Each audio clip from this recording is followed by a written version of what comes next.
Hi friends, ఈరోజు నేను కరివేపాకు కారపొడి ఎలా చేయాలో నేర్పిస్తాను.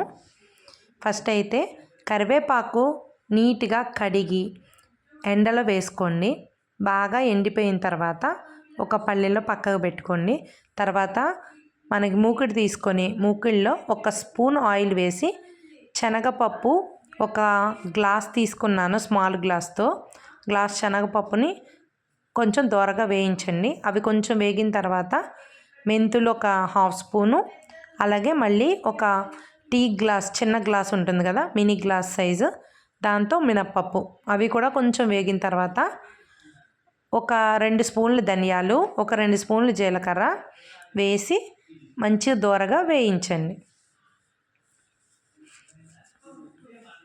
కరివేపాకు పొడి వచ్చి మనకి టిఫిన్స్లోకి గానుగు నూనె కానీ నెయ్యి కానీ కలుపుకొని కరివేపాకు పొడిలో తినొచ్చు. అలాగే రైస్లోకి ప్రతిరోజు ఒక స్పూన్ ఒక ముద్దలైన నెయ్యి కానీ గానుగు నూనె కానీ కలుపుకొని తింటే మనకి హెయిర్కి రూట్స్కి మంచిగా వర్క్ అవుతుంది. అలాగే ఐరన్, కాల్షియం, ప్రోటీన్స్ కూడా మనం కరివేపాకు తినడం వల్ల మన బాడీకి పడతాయి. ఇప్పుడు నేను పోపు మొత్తం వేగింది. నేను ఈ శనగపప్పు వేగిని మిక్సీ బౌల్లోకి తీసుకున్నాను.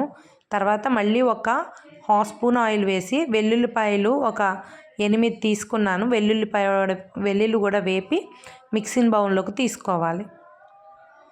ఇప్పుడు వెల్లుల్లి కూడా వేగిపోయాయి, మిక్సింగ్ బౌల్లోకి తీసుకున్నా.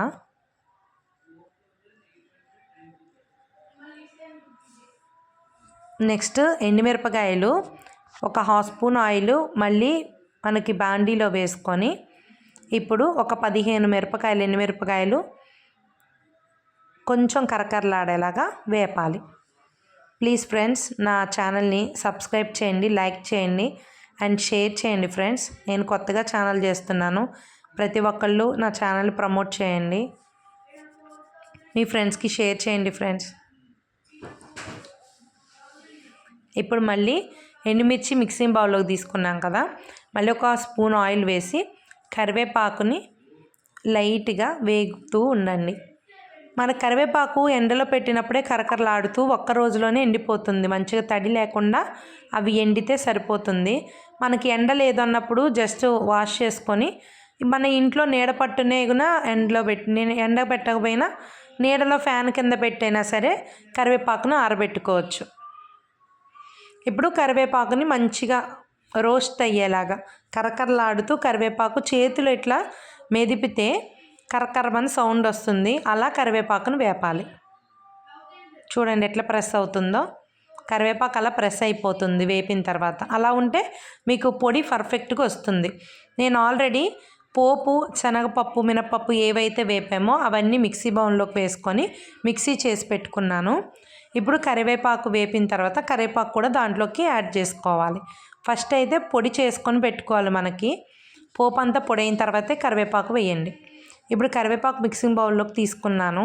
ఇప్పుడు కల్లుప్పు తీసుకొని మూకుట్లో వేసి కొంచెం తడి లేకుండా వేపిన తర్వాత మిక్సింగ్ గిన్నెలోకి వేసుకోండి. ఎందుకంటే మన పొడి మినిమం ఒక 6 నెలలైనా నిల్వ ఉంటుంది.